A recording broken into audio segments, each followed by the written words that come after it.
Hero जैसे ही P के सारी जैसे डीपी तोहरा पे निक बुलेट वाली गड़ी।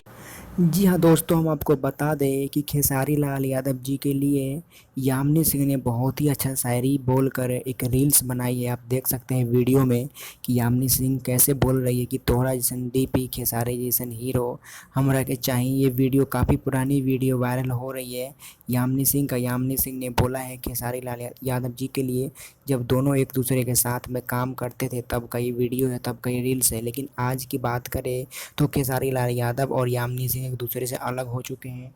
एक दूसरे से अलग है, एक दूसरे के साथ काम नहीं करना चाहते हैं, ना पसंद करते हैं।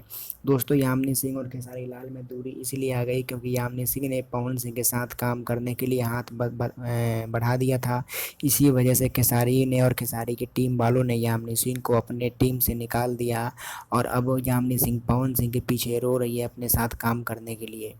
दोस्तों, अगर आपको ये वीडियो अच्छी लगी तो लाइक कीजिएगा और चैनल को सब्सक्राइब कीजिएगा ताकि हम एक से बढ़ के एक वीडियो आपके लिए लेके आते रहें। बस आप लोग अपना प्यार और आशीर्वाद बना के रखें जिससे कि हम आपके लिए एक से बढ़ के एक वीडियो लेके आते रहें। धन्यवाद, थैंक यू।